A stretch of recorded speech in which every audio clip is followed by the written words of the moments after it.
আজকে কি ঘটনা ঘটলো? দশরথের কাছে গিয়ে বলে, শোনো, আমার যে দুটো বর পাওনা আছে তোমায় দিতে হবে। কি বর? বলো কইকেয়ী। দশরথকে বলল, দুটো বর। প্রথম বর হলো, আমার ছেলে ভরত রাজা হবে, আর দ্বিতীয় হলো রামচন্দ্র আজ বনবাসে চলে যাবে। যেই না বলেছে, দশরথ যেন আকাশ ভেঙে মাথায় পড়ল। কইকেয়ী,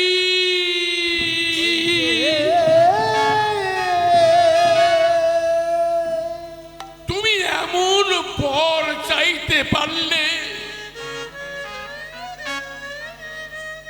রাম যে আমার জীবন, রাম যে আমার প্রাণের প্রাণ। সেই রাম রাম করে তার চিন্তায় দশরথের মৃত্যু হয়েছিল। এদিকে যখন জানতে পারল রামচন্দ্র সিংহাসনে বসবে, ভেবেছিল মাথায় মুকুট, রাজবেশ পরেছিল। যখন জানতে পারল বনবাসে যাবে, রামচন্দ্র করলেন কি? পরিত্যক্ত ছেঁড়া বসন পরিধান করল,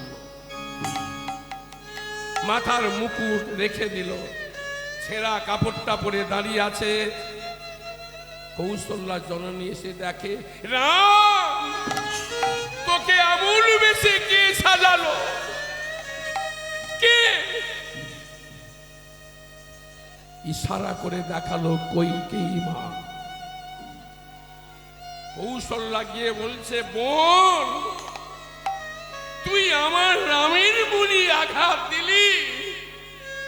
দেখ দেখ, রামচন্দ্রের নয়নের যেমন অশ্রু গড়িয়ে পড়ছে, তুই আমার রামকে কাঁদালি। তাই আমি তোকে অভিশাপ দিলাম, তোকে জনম জনম কেঁদে কেঁদে বেড়াতে হবে। তার জন্যেই সেই কইকেয়ী জন্ম নিল দাপর যুগে দেবকী হয়ে, দেবকী রূপে। কংসের কারাগারে কৃষ্ণের মা দেবকীকে কত কেঁদে কেঁদে বেড়াতে হয়ে, কাঁদতে হয়েছে, কত কষ্ট পেতে হয়েছে কারাগারে। হরি বল।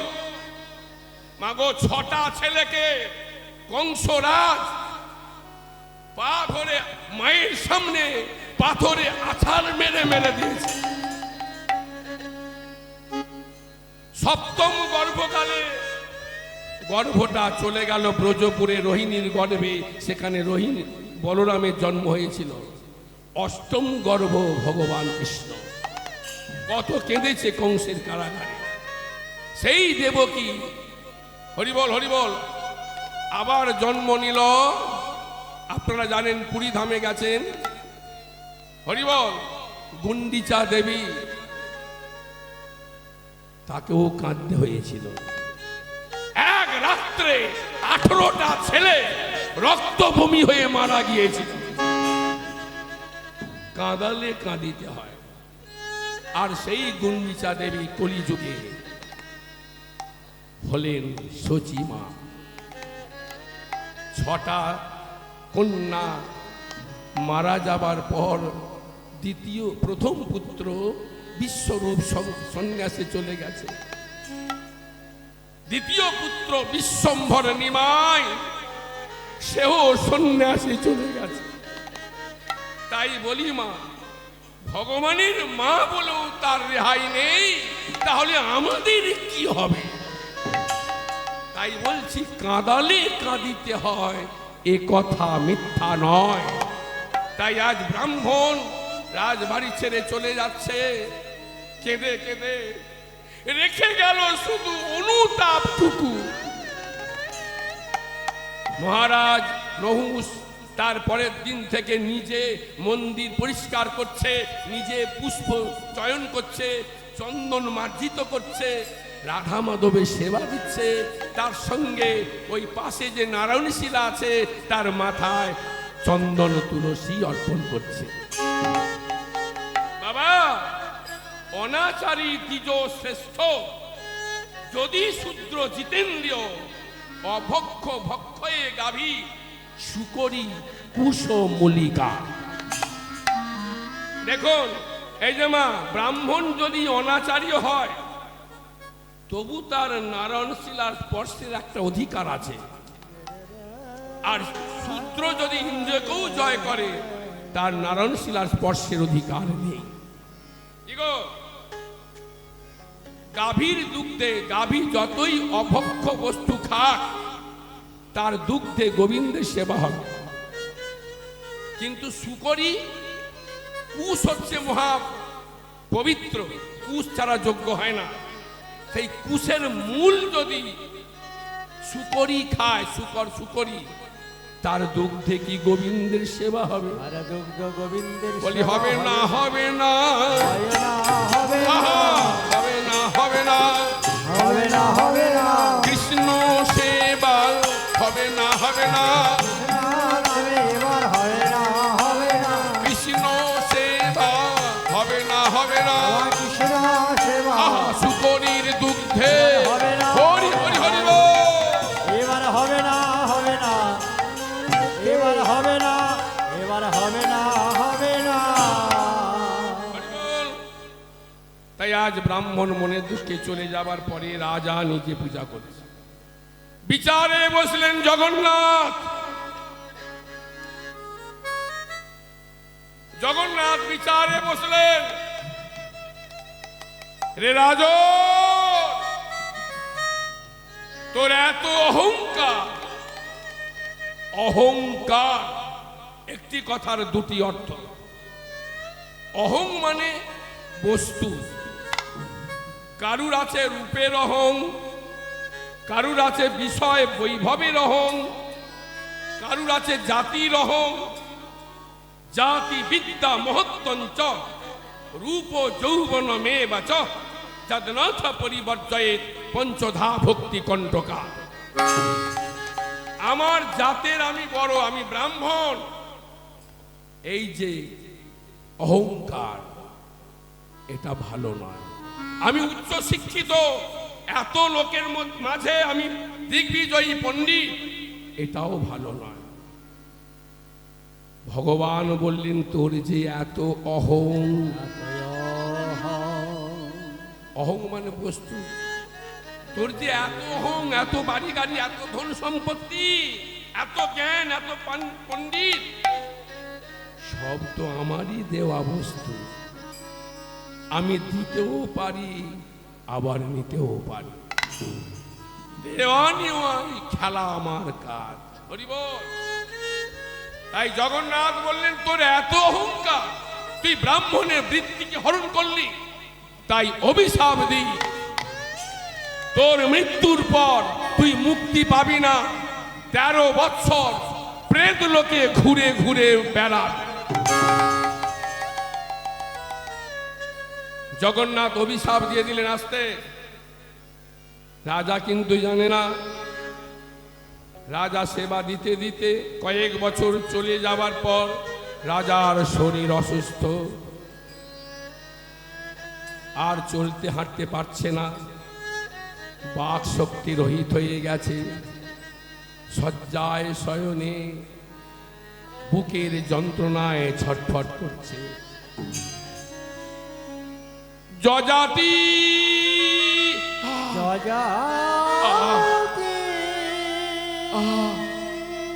ওরে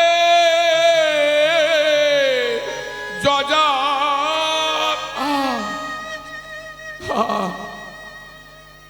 প্রভু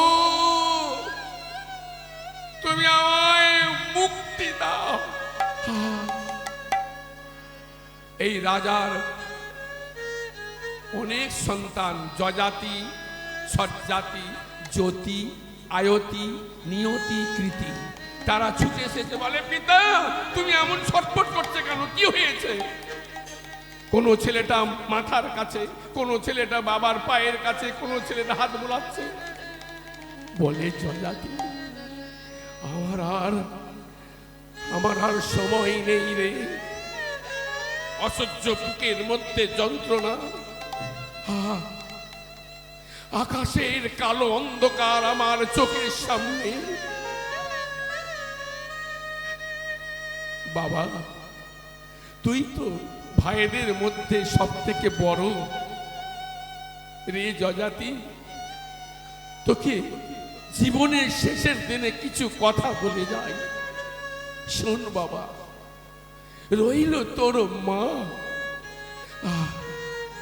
মাকে যেন কোনোদিন কষ্ট দিস রে বাবা। মা কাঁদানো ভালো নই রে। আর রেখে গেলাম প্রজাদের, প্রজাদের নিজের সন্তানের মতো রক্ষা করবি। রইল তোর ভাইয়েরা, ভাইদের যেন সম্পত্তির থেকে কোনোদিন বঞ্চিত করিস নে। আমি আমি আমি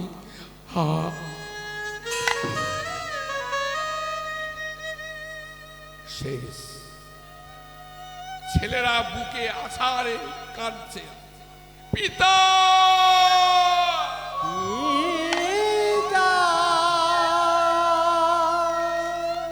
ওগো পিতা, পিতা একবার সারা দাও।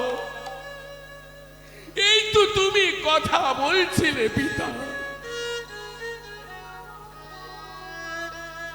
তুমি আমাদের অনাথ করে চলে গেলে পিতা। যজাতি ক্ষত্রিয়ের সমবিবাহারে রাজকার্য সম্পাদন করল।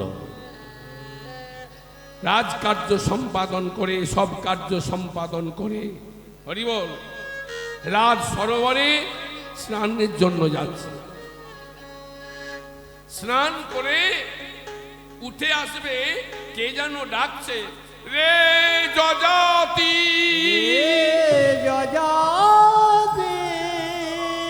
কে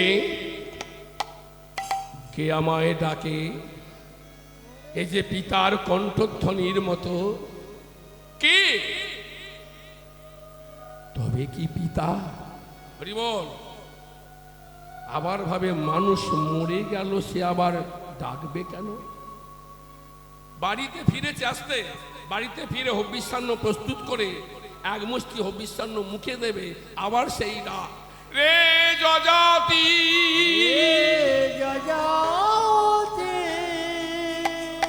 কে তুমি আমায় বারে বারে ডাকো? কে তুমি? যারা জ্ঞানী গুণী তাদেরকে বলে, আচ্ছা মানুষ মরে গেলে কি আবার ডাকে? আসতে। হ্যাঁ বাবা, আপনারা কেউ জানেন মানুষের আত্মার মৃত্যু নেই? কি গো, এই যে আমরা মানব দেহ ধারণ করেছি, বলতে পারবেন এই যে মানুষের দেহটা যে এত সুন্দর পেয়েছে, ও মা, মাথার চুল, হাত পা, বলুন তো মাথার চুলের সংখ্যা কত? কে দিয়েছে এমন বড় দেহ, এমন সুন্দর দেহ? কে কে দিয়েছে? ছোট্ট করে বলবো না, পালাই যাব, বিষয়ে যাব। মানুষের দেহটা যে সৃষ্টি হয়েছে কিভাবে, ছোট করে বলবো না বিষয়ের দিকে যাব? হ্যাঁ, তাই ছোট করে বলছি বাবা। এই যে মানব দেহ আমরা পেয়েছি, এটা ব্রহ্মা সৃষ্টি করেছে। দেখুন, ব্রহ্মা যেদিন সৃষ্টি করলো অঙ্গুষ্ঠ প্রমাণ দেহ, এক আঙুল দেহ, আমাদের আকৃতি এক আঙুল। নারদ এসে বলছে, পিতা তুমি তো মানুষ সৃষ্টি করলে, এই ছোট মানুষ এত বড়, এত ছোট দেহ নিয়ে কিভাবে ভজন সাধন করবে, কিভাবে জপ তপস্যা করবে, তুমি বড় করে দাও। ব্রহ্মা বলছে, পুত্র যা করার করেছে, আমি আর পারবো না। বলে, পিতা তুমি বড় করে দাও, আমি তোমার হাতে পায়ে ধরছি, তুমি বড় করে দাও। বলে, আমি আর পারবো না। ও, আমি না তোমার পুত্র?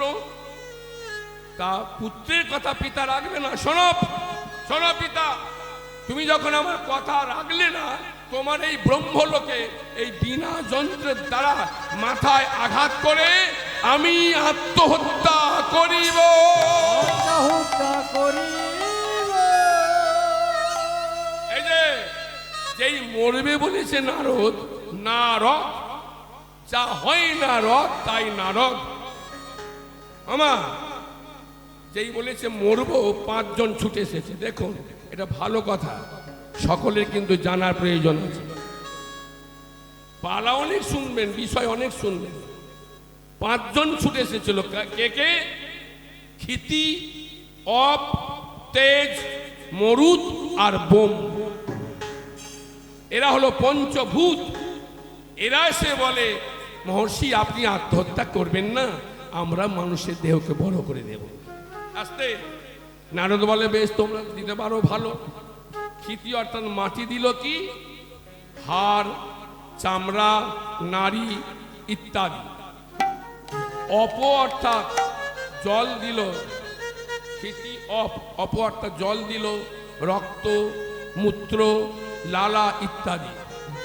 ক্ষিতি অপ তেজ, তেজ অর্থাৎ সূর্য দিল, ক্ষুধা, তৃষ্ণা ইত্যাদি। ক্ষিতি অপ তেজ মরুত অর্থাৎ বায়ু দিল, রাগ, দেশ, ভয়, ক্রোধ ইত্যাদি। আর বোম অর্থাৎ আকাশ দিল, শ্রবণ শক্তি, উদারতা, গাম্ভীর্য ইত্যাদি। এত কিছু দিয়ে তবে আমরা এই এত বড় দেহ লাভ করেছি। নারদ বলতে শোনো এখনো বাকি আছে, দেখো যদি বাকি কাজটা পূর্ণ না করো আমি মরবই। তখন আবার কিছু কিছু দিতে লাগলো। ক্ষিতি অর্থাৎ মাটি দিল, 9.5 লক্ষ লোমকূপ। হিসাব রাখবেন। ক্ষিতি অপ অর্থাৎ জল দিল, হাতে পায়ে মিলিয়ে 20টা নখ। তেজ অর্থাৎ সূর্য দিল, 362টি হাড় আমাদের দেহে আছে। ক্ষিতি অপ তেজ মরুত অর্থাৎ বায়ু দিল, 1000 পল মাংস। আগেকার দিনে নামতা বইতে আছে পল হিসাবে ব্যবহার করা হতো। এখন যেমন কিলোমিটার, সেন্টিমিটার ইত্যাদি আছে, আগেকার দিনে পল, তারপরে হয়েছিল কড়া, গন্ডা ইত্যাদি। তা যাই হোক 1000 পল মাংস দিয়েছে। ক্ষিতি অপ তেজ মরুত বোম অর্থাৎ আকাশ দিল, 57 কোটি মাথার চুল। নিতাই গৌর হরি বল। তাহলে 57 কোটি মাথার চুল। তবে বাবা যাদের টাক আছে, ব্যতিক্রম তো থাকবেই গো। কি গো? ব্যতিক্রম থাকবে। হরি বল। তো যাই হোক এই পঞ্চভূতের সাহায্যে আমরা এত বড় দেহ পেয়েছি। তাহলে ব্রহ্মার সৃজনটা কোথায় গেল? সেই যে 1 আঙুল দেহ। আস্তে মানুষের যখন মৃত্যু হয়, সব কার্যের শেষে যে অস্থিটা রাখা হয় সেটা হলো ব্রহ্মার সৃজন। হৃদয় গৌর হরি হরি। তার ক্ষয় নাই, ব্যয় নাই, তাকে যেতে হবে সংযমিনীপুর।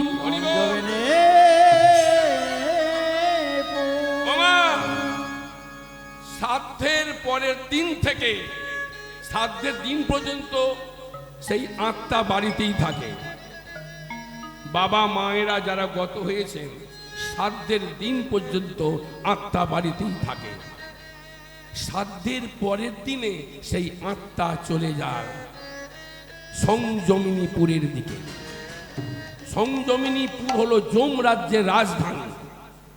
এই মর্ত থেকে কত দূরে হিসাবটা রাখবেন, প্রত্যেকটা মানুষের জানা প্রয়োজন। 3,44,000 ক্রোশ দূরে সংযমিনীপুর। যেতে হবে কতদিনে? 1 বৎসরে। মানুষের হিসাবে 1 বৎসর সমান কত মাস? কতদিন 1 বছর হয় গো বাবারা? 365 দিন। এটা মানুষের জন্য। আর প্রেতের জন্য 29 দিন মাস হিসাবে 348 দিনে হয় 1 বৎসর। এই জন্যই যখন বাৎসরিক কাজ হবে দেখবেন ওই 348 দিনে বাৎসরিক কাজ হয়। হরি বল। এটাই শাস্ত্র সিদ্ধান্ত। তো মাগো যেতে হবে তাকে, আমাদের সবাইকে যেতে হবে, কারুর রেহাই নেই, কারুর মুক্তি নেই। যেতে হবে, অনেক পুরী পার হতে হবে। নিত্য যদি 988 ক্রোশ পথ যায় নিত্য, তবে 1 বছরে 3,44,000 ক্রোশ পথ পৌঁছাতে পারে। প্রথম পুরী 18 দিন ছুটছে, 18 দিন ছোটার পর প্রেতাত্মা প্রথম পুরী পাবে জমপুরী। সেখানে অনেক নদ নদী, শীতল তার জল, অনেক গাছপালা, শীতল তার ছায়া। তখন প্রেতাত্মা বলবে, ওগো যমদূত, আমাকে আর চাবুক দিয়ে মেরো না, আমি বড় ক্লান্ত তৃষ্ণার্ত, এই জল একটু পান করতে দাও। বলবে, পাবি কোথায়? মানুষ হয়ে গিয়েছিলি, ভক্তি করে কোন মানুষকে তুই জল দান করেছিস? পাবি না, পাবি না জল। সেই বেত্রাঘাট মানুষ হয়ে গিয়ে কি একটা পুষ্করিণী তুই প্রতিষ্ঠা করেছিস, জলের ভাগ নেই? তবে হে জমদু, তবে শীতল ছায়া আমায় একটু বসতে দাও, আমি বড় ক্লান্ত। বলে, তাও পাবি না। একটা বৃক্ষ কি তুই প্রতিষ্ঠা করেছিস? কিংবা তুলসী গাছ বসিয়ে বাড়িতে তুলসী গাছের সেবা পূজা করেছিস? পাবি না, পাবি না, চল। এইবার প্রয়োজন পুত্রের। এই যে ছেলের কেন প্রয়োজন? ছেলে কেন প্রয়োজন? শুধু 2 তলা বাড়িটা আছে ভোগ করার জন্য, 10 বিঘা জমি আছে ভোগ করার জন্য, ব্যাংক ব্যালেন্স আছে ভোগ করার জন্য না। পুত্র প্রত্যেকটা মানুষের প্রয়োজন। কেন জানেন? মৃত্যুর পর একটু মুখে আগুন আর একটু জল, একটু পিণ্ড দানের জন্য। যে মানুষ জল পিণ্ড পায় না, তার আত্মার সদ্গতি হয় না। এই জন্যই আগেকার দিনে মুনি ঋষিদেরও পুত্র ছিল, তবে ঔরসজাত নয়, বর প্রাপ্ত পুত্র, পালিত সন্তান রাখত তার অন্ত্যেষ্টিক্রিয়া সমাপন করার জন্য। দীর্ঘ প্রথম পুরী জমপুরী, তারপরে ক্রঞ্চপুরী, ক্রূরপুরী, সূর্যপুরী, নানা ক্রন্দনপুরী, শৈলগমপুরী, পয়বর্ষণপুরী, সীতার্ঘপুরী, দুঃখতপুরী, মহাভীতিগলপুরী, অগ্নিপুরী, শিলাবর্ষণপুরী, বহবাপদপুরী, দুঃখতপুরী, তারপরে সংযমিনীপুরী। পৌঁছালো যখন 1 বছরে, দেখছে ধর্মরাজ বসে আছে। সেখানে তো মিথ্যা কথা বলার উপায় নেই বাবা। এখানে আমার লোক বলের বলে বলিয়ান হয়ে, অর্থের বলে বলিয়ান হয়ে অনেক মিথ্যাকে চাপা দিতে পারবো, সেখানে কোনো রেহাই নেই। যমদূত বলল, হরিবল। ধর্মরাজ বলল, তুই মানুষ হয়ে পৃথিবীতে গিয়েছিলি, কি করেছিস? যদি বলি, হে ধর্মরাজ, মানুষ হয়ে গিয়ে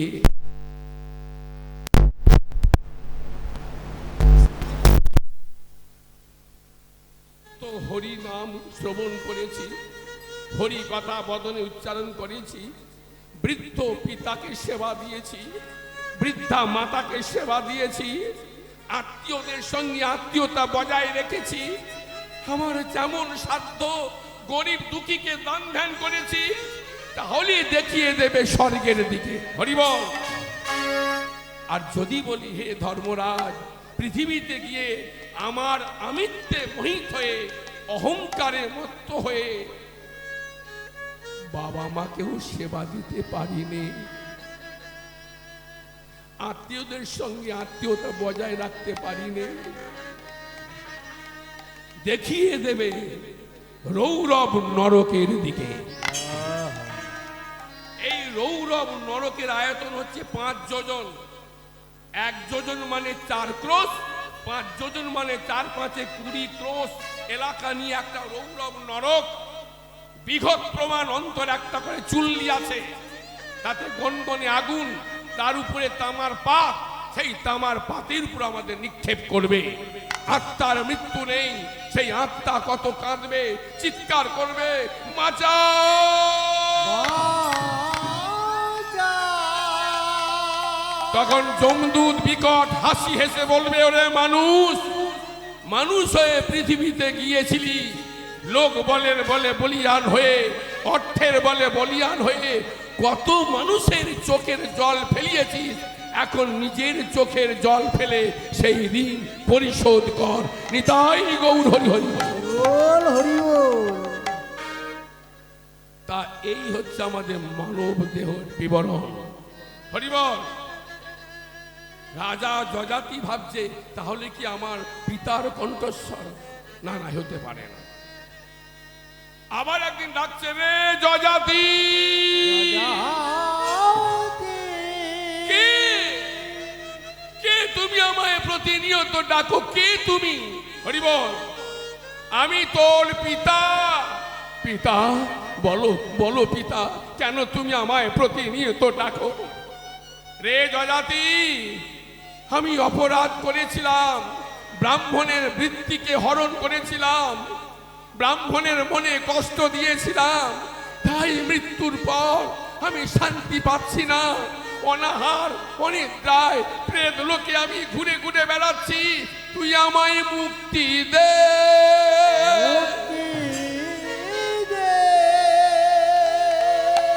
মুক্তি দেব? কি করলে তুমি মুক্তি পাবে? বলো বলো পিতা। শোন, অনেক অর্থের বিনিময়ে তুই একটা ব্রাহ্মণের ছেলেকে কিনে নিয়ে আয়, অন্য ব্রাহ্মণ দিয়ে যজ্ঞ কর, সেই যজ্ঞের অগ্নিকুণ্ডে ব্রাহ্মণের ছেলেটাকে যদি আহুতি দিতে পারিস তাহলে আমার আত্মার শান্তি পাবে, না হলে হবে না। এই বলি কথা শেষ। তখন যজাতি বলছে, পিতা, এও কি সম্ভব? কোন মা তার ছেলেকে আগুনে ফেলতে দেবে? পিতা তো, তবে একবার চেষ্টা করে দেখি। সিংহাসনে বসে মন্ত্রীদের বলল, শোনো মন্ত্রীগণ, আমার পিতার আত্মার শান্তির জন্যে নরমের যজ্ঞ করব। সেই যজ্ঞের কুণ্ডে একটা ব্রাহ্মণের ছেলেকে পূর্ণাহুতি স্বরূপ দেয়া হবে। প্রচুর অর্থের বিনিময়ে যেখান থেকে পারো একটা ছেলে কিনে এনে দাও। হরি বল হরি বল। প্রচুর অর্থ রথের ডালা পরিপূর্ণ করলো। আর শোনো, যে মা বাবা দেবে, আমি একটা চিঠি লিখে দিচ্ছি, এই চিঠিটা দেখালেই ব্রাহ্মণ বা ব্রাহ্মণী তাদের ছেলে বিক্রয় করতে বাধ্য হবে। চিঠি লিখছেন, আস্তে, একটা হেলা দাঁড়ি, তার নিচে 7 দিয়ে নিচে বিবরণ লিখলেন। এই যে হেলা দাঁড়ি, তার নিচে 7, চিঠির প্রথমে আগেকার দিনে লেখা হতো। তারপরে হলো কালী মাতা সহায়, শ্রী শ্রী দুর্গা মাতা সহায়। আমরা ছোটবেলা চিঠি লিখতাম, এখন তো সব হ্যালো, সব হ্যালোর দ্বারা হয়ে, ঠিক তাই না? চিঠি লেখা উঠেই গেছে প্রায়। কিন্তু যারা বুনিয়াদি বংশাদার, তারা চিঠি লিখতে দেখবেন তো চিঠির মাথা ছোট্ট করে একটা হেলা দাঁড়িয়ে দিয়ে নিচে 7 লেখে। আস্তে, এর কারণটা কি জানেন? হরিবল। ছোট্ট করে হেলা দাঁড়ি, তার নিচে 7, কেন জানেন? এই হেলা দাঁড়িটার মান হলো, এই হেলা দাঁড়িটাকে পণ হিসাবে ব্যবহার করা হয়, আর নিচে 7টাকে গন্ডা হিসাবে ব্যবহার করা হয়। হরিবল। ভালো তত্ত্ব মনে পড়ছে। এই যে হেলা দাঁড়িটা কোন, হরি বল। এক পণ মানে কত মায়েরা জানেন বলুন তো? 20 ঘন্টা। হরি বল। তা মোট সংখ্যা কত? 80। তাহলে হেলাদারির মান হলো 80, আর নিচে যে 7 এটা গন্ডা। 7 গন্ডা মানে কত? তাহলে 80 আর 8 হলো কত? 108 বার। হরি বল। এইবার ফিরে যাই, 108টা কি না? প্রভু রামচন্দ্র সীতাকে উদ্ধার করার জন্যে, শক্তিকে লাভ করার জন্যে শক্তির আরাধনা করেছিল রামচন্দ্র। রামচন্দ্র দুর্গা পূজা করেছিল 108 নীল পদ্ম দিয়ে। হরি বল। ব্রহ্মা বিধান দিয়েছিলেন, তুমি যদি সীতাকে উদ্ধার করতে চাও দেবীর পূজা করো 108 নীল পদ্ম দিয়ে। নীল পদ্ম পাবো কোথায়? বলে কেন? দেবী দহে যাবে কে? হনুমান। কেন? লক্ষণ অত শক্তিশালী, সে যেতে পারবে না? না। কেন জানেন? হনুমানই যেতে পারবে।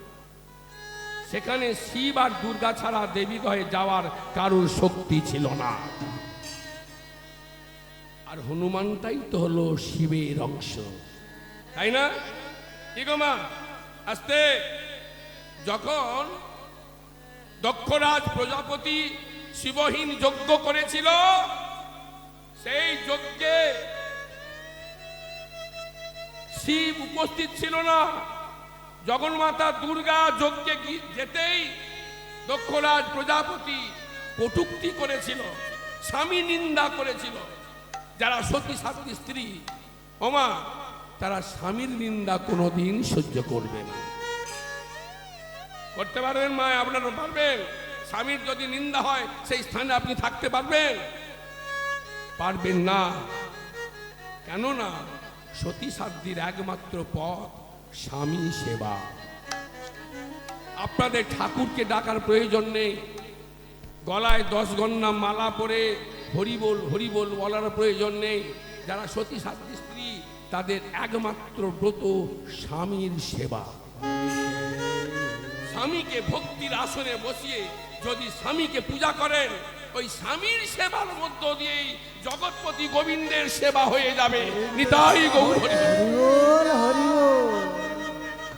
শাস্ত্রে আছে, আনন্দৈক সুখ স্বামী শ্যাম কমল লোচন গোকুলা নন্দন নন্দন কৃষ্ণ ইত্যভিধি। হরিবোল। স্বামীর সেবার মধ্য দিয়ে গোবিন্দকে পাওয়া যায়, তার প্রমাণ জয়দেব।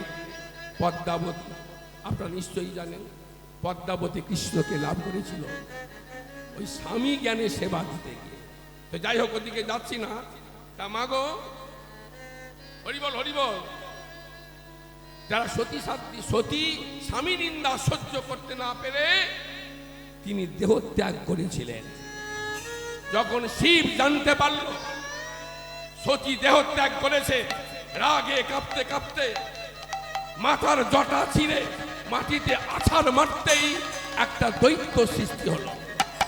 নামটা বীরভদ্র। যাও বীরভদ্র, তুমি দক্ষালয়ে গিয়ে দক্ষরাজের যজ্ঞ পণ্ড করে এসো।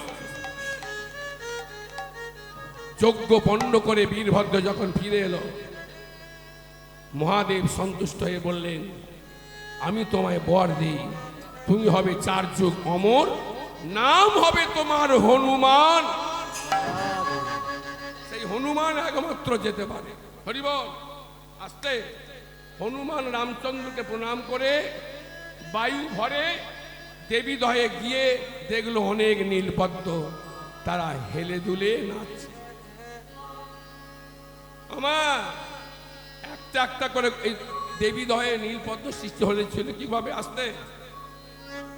যখন সত্যযুগে মহামায়ার সঙ্গে অসুরের যুদ্ধ হয়েছিল না, অসুরদের সঙ্গে যুদ্ধে অসুররা নিধন হলো, কিন্তু মা দুর্গার গায়ে অনেক আঘাত হয়েছিল, রক্তক্ষরণ হয়েছিল।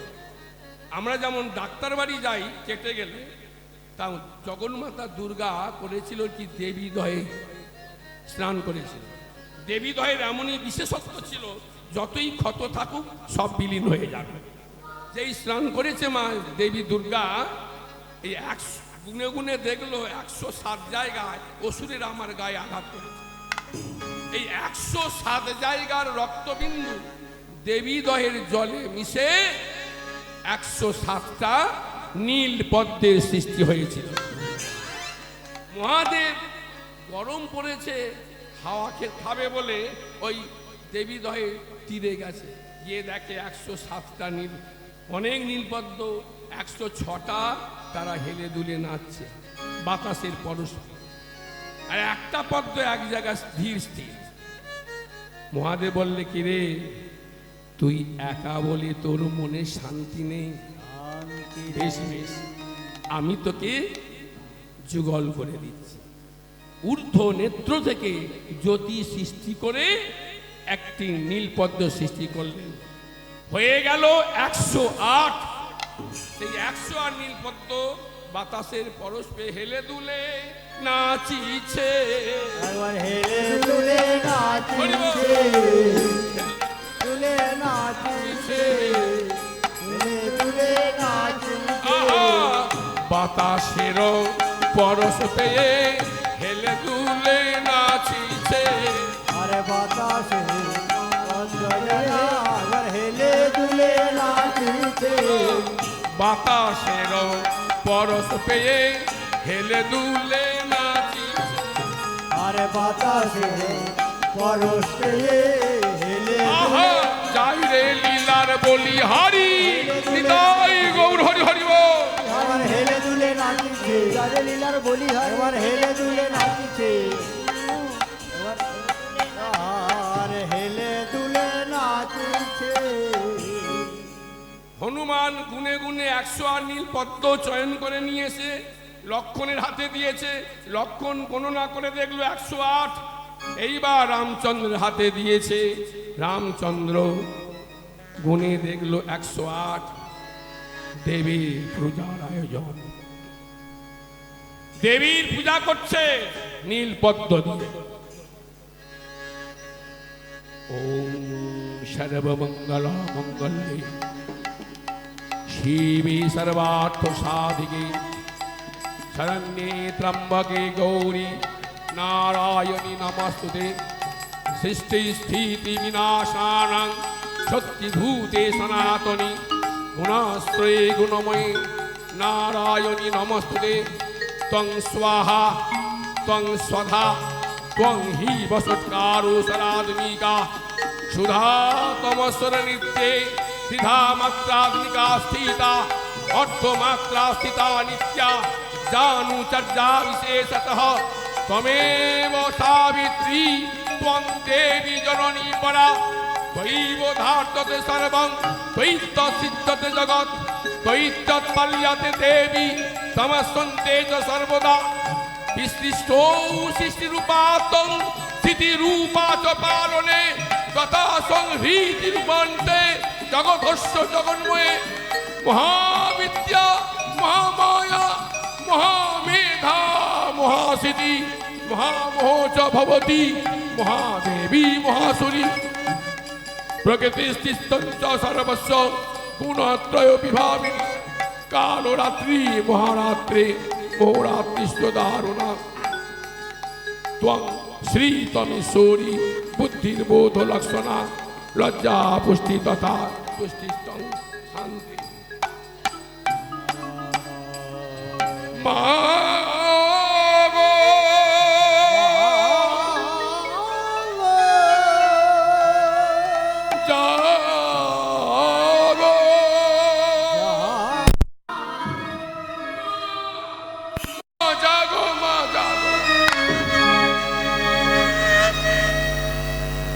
একটা একটা করে পুষ্প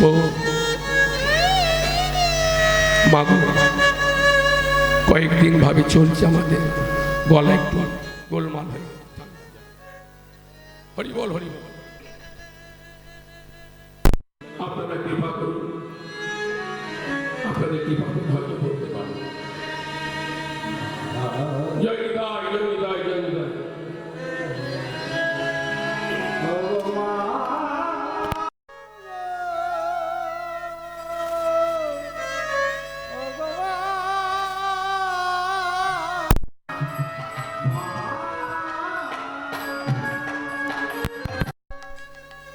একশো 8টা নীল পদ্ম দিয়ে পূজা করতে করতে একটা পদ্ম কম। রামচন্দ্র ভাবলেন সংকল্প আছে 108, হয়ে গেল 107, তবে কি আমায় সংকল্পচ্যুত হতে হবে? না না, সবাই আমায় নীল কমল আঁখি বলে, আমার এই আঁখি কমল উৎপাটিত করে দেবীর চরণে দেব। লক্ষণ, আমায় ধনুর্বাণ দাও। ধনুর্বাণ দিয়েছে লক্ষণ। রামচন্দ্র বাণ যোজনা করেছে, একটা চোখ আঁখি উৎপাটিত করবে। ঠিক সেই সুযোগে দেবী এসে রামচন্দ্রের হাতটা ধরেছে। রাম, এ তুমি কি করছো? দেবী, তুমি এসেছো, আমি সংকল্প করেছি 108, হয়ে গেল 107, তাই তো আমার চোখটা উপড়ে তোমার চরণে দেব মনস্থ করেছি। তখনই বাম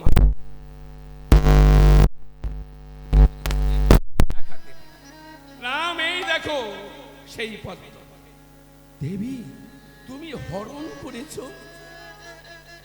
রাম, তোমার হয়তো জানা নেই, এই যে 107টা নীল পদ্ম দিয়েছো, এটা আমার অঙ্গের শনির থেকে, অঙ্গের রক্ত থেকে সৃষ্টি।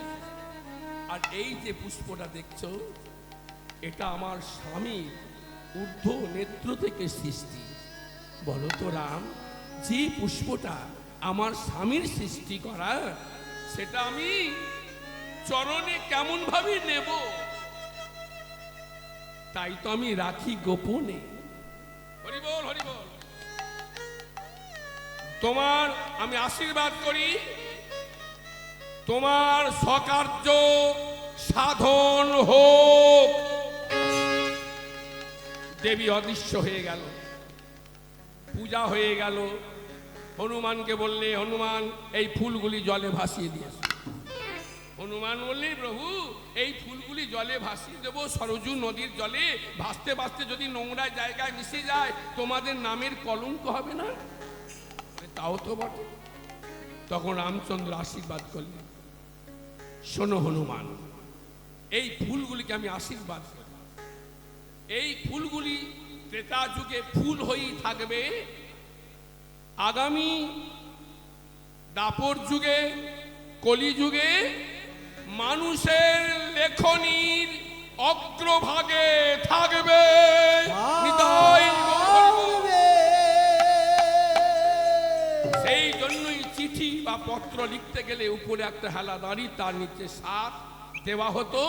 আজকে এই রাজাও চিঠি লেখার আগে এটা লিখে মন্ত্রীদের হাতে দিয়েছে, যাও একটা ব্রাহ্মণের ছেলে কিনে নিয়ে এসে। হরি বল, হরি বল। এইবার রথে প্রচুর টাকা, প্রচুর স্বর্ণ মণিমাণিক্য প্রস্তুত করে বেরিয়ে পড়ল ব্রাহ্মণের ছেলে কিনতে। হরি বল। কত গ্রাম, কত শহর, কত নগর তারা চলেছে, মুখে কৃষ্ণ নাম গাইতে গাইতে যাচ্ছে। কৃষ্ণ কৃষ্ণ কৃষ্ণ হে কৃষ্ণ কৃষ্ণ কৃষ্ণ হে কৃষ্ণ কৃষ্ণ কৃষ্ণ হে কৃষ্ণ কৃষ্ণ কৃষ্ণ হে কৃষ্ণ কৃষ্ণ কৃষ্ণ হে কৃষ্ণ কৃষ্ণ কৃষ্ণ হে কৃষ্ণ কৃষ্ণ কৃষ্ণ হে কৃষ্ণ কৃষ্ণ কৃষ্ণ হে কৃষ্ণ হে কৃষ্ণ কৃষ্ণ কৃষ্ণ হে কৃষ্ণ কৃষ্ণ কৃষ্ণ হে কৃষ্ণ কৃষ্ণ কৃষ্ণ হে কৃষ্ণ হে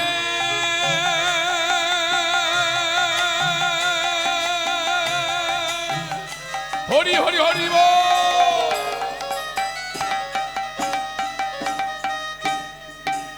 কৃষ্ণ হে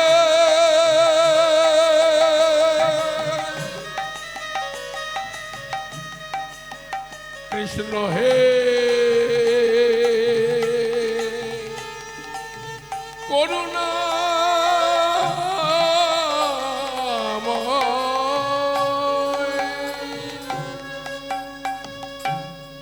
কৃষ্ণ কৃষ্ণ বলতে বলতে রথ পরিপূর্ণ করে সাজিয়ে চলেছে। কত গ্রাম শহর নগর ঘুরে ঘুরে বেড়াচ্ছে, কেউ সন্তান দেয়নি। হরিবল। যখন সূর্যদেব প্রায় অস্তাচলগামী বিষণ্ণ চিত্তে বিফল পুনরতে ফিরে আসছে, আস্তে আস্তে যে গ্রাম দিয়ে ফিরে আসছে সেই গ্রামে এক ব্রাহ্মণ, নাম তার জনার্দন। 5টা ছোট ছোট ছেলে, নিজেরা 2 জন। নিত্য ভিক্ষা করতে না গেলে তাদের সংসার চলে না। হরিব। রাস্তার ধারে পাতার ঘর। হরিবল হরিবল। ভগবানের এমনই করুণা হয়েছে জানেন, ব্রাহ্মণের শরীর অসুস্থ হয়ে গেছে, ভিক্ষায় যেতে পারেনি, ঘরে চাল নেই, রান্না হয়নি, ছেলেরা সব খেলতে গিয়েছিল। সন্ধ্যার সময় খেলাধুলা করে যখন বাড়িতে এলো, মায়ের কাছে সবাই একই প্রার্থনা, মা খেতে দাও, মা খেতে দাও। মা বলে, বাছারা দেখছিস তো তোর বাবার শরীর খারাপ, ভিক্ষায় যেতে পারিনি, ঘরে চাল নেই, রান্না হয়নি রে বাবা। কোন ছেলেটা কাঁদতে কাঁদতে ক্ষুধায় কাতর হয়ে কাঁদতে কাঁদতে ঘুমিয়ে পড়ল, কোন ছেলেটা মাটিতে উপর হয়ে ঘুমিয়ে পড়ল, সবাই ঘুমাল। এবার দ্বিতীয় দিন ছেলেরা ঘুম থেকে উঠেই সকালবেলা বলছে, মা কালকে সারাদিন তুমি আমাদের মুখে কিছু দিলে না, খেতে দাও না মা। মা বলে, বাবা তোরা খেলতে জানা, খেলাধুলা সেরে বিকেলে যখন ফিরে আসবি নিশ্চয়ই তোদের কিছু ব্যবস্থা করবে, যা। সবাই খেলতে চলে গেল। সন্ধ্যার সময় ফিরে এলো, এসে দেখে রান্না হয়নি। এইভাবে প্রথম দিন, দ্বিতীয় দিন, তৃতীয় দিন। সেই তৃতীয় দিনের দিন সকালবেলা ছেলেরা যখন ক্ষুধায় কাতর হয়ে গেছে, মায়ের সেই একই কথা, তোরা খেলতে যা বাবা। সবাই খেলতে গেল বটে, কোলের যে ছেলেটা, নাম যার কুশধ্বজ, 5 বছর বয়স, সেই 5 বছরের ছেলেটা বলছে, মা ও মা, আজ 3 দিন হলো তুমি আমায় কিচ্ছু খেতে দিলে না মা, আজ যদি আমায় খেতে না দাও আমি মনে হয় প্রাণী আর বাঁচবো না মা, আমি প্রাণী মারা যাব। ছেলেটার মুখটা চেপে ধরেছে, ওরে কুশধ্বজ এমন কথা বলিস, তুই ভগবানকে ডাক, হরিকে ডাক। হরির কৃপা নিশ্চয়ই আজকে কিছু ব্যবস্থা হয়ে যাবে রে বাবা। যা না, যা, তুই খেলতে যা। ছোট্ট ছেলেটা ক্ষুধায় কাতর হয়ে খেলতে চলে গেল। আর অসহায় মা ঘরের কোণে একাকিনী বসে বসে কাঁদছে, ভগবানকে জানায়, ভগবান কি অপরাধ, তুমি তো জন্ম দিয়ে ধরাধামে পাঠিয়েছ, পৃথিবীর প্রত্যেকটা প্রাণীর মুখে তুমি অন্ন যোগাও, আমরা এমনই অপরাধী। আজ 7টা প্রাণী উপবাসের দিন কাটাচ্ছে। বলো কি পাপ, বলো ঠাকুর, বলো কোন পাপে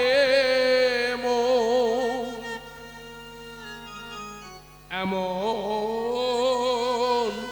হলো, বলো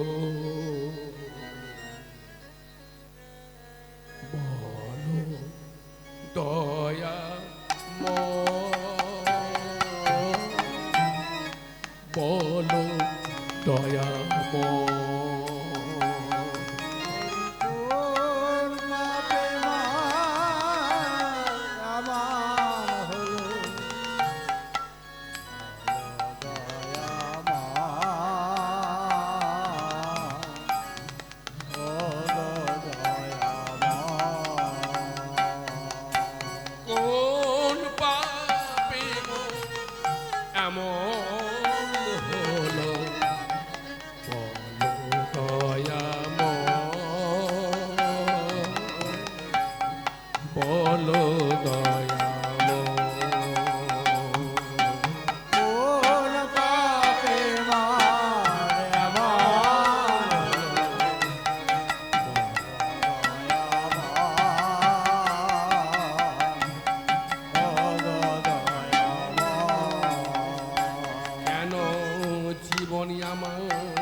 এদিকে জনার্দন ঠাকুর সে অসুস্থ বটে, সে তো বধির নয়, কালা নয়।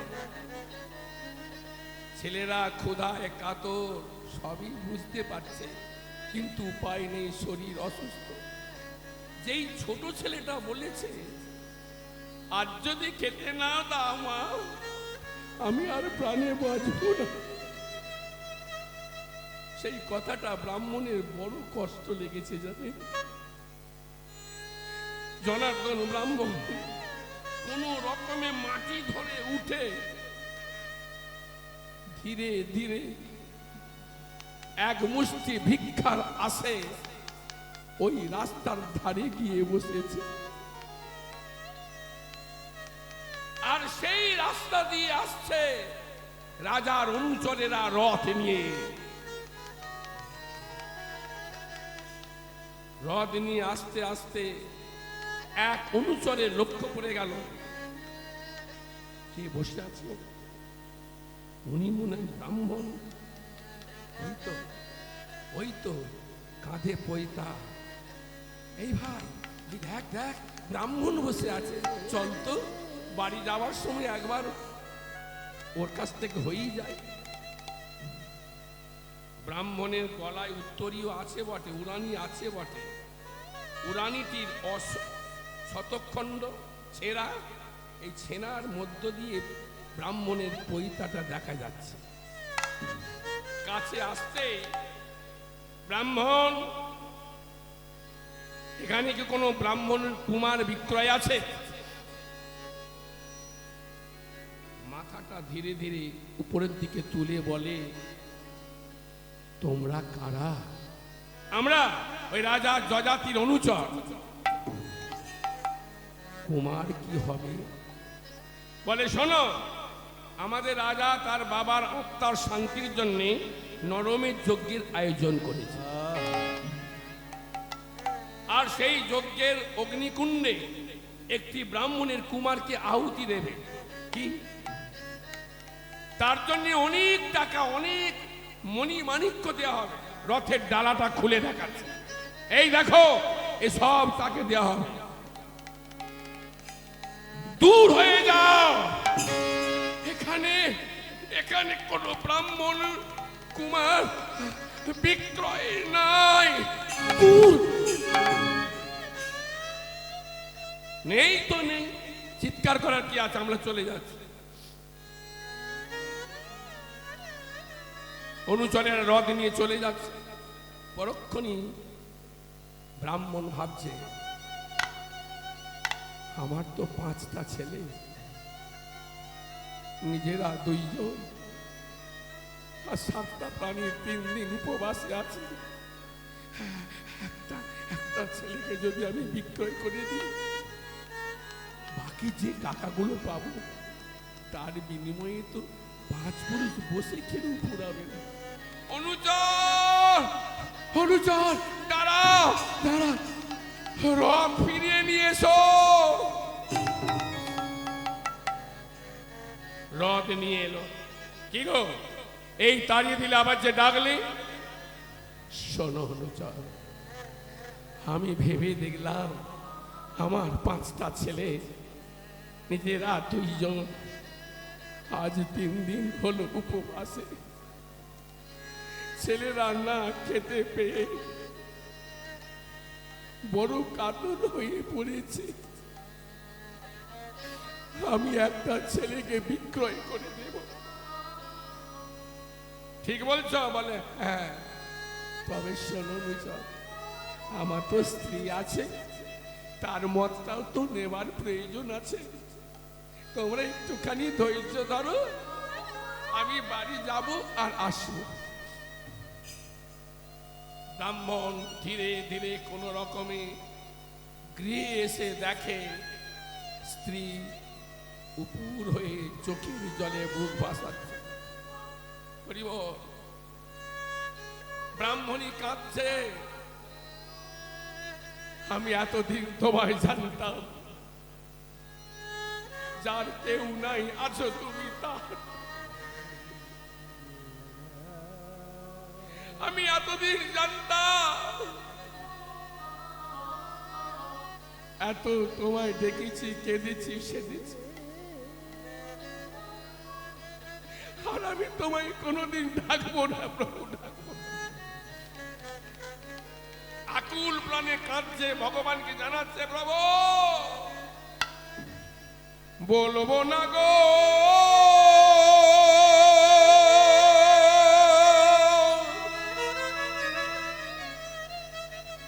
তোমায় আমি।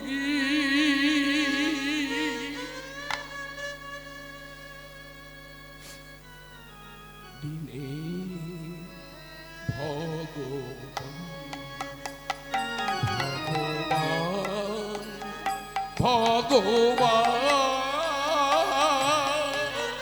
ভুলব না গো নিতাই গৌর হরি হরি বল। তোমায় আমি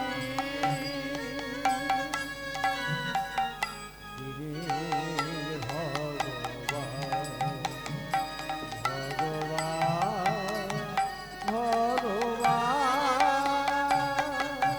বলবো না গো তোমায় আমি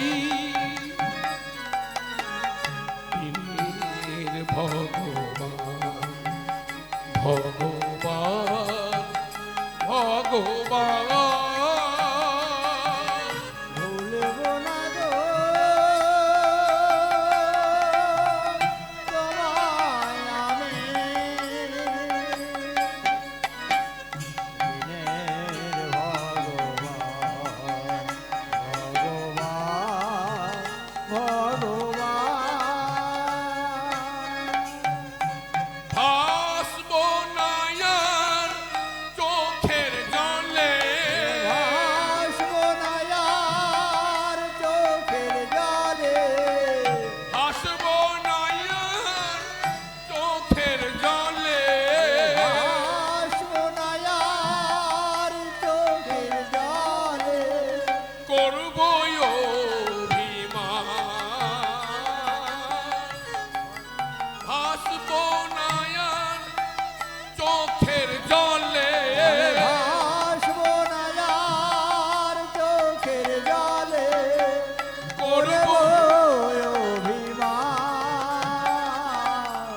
দিনের ভগবান ভগবান ভগবান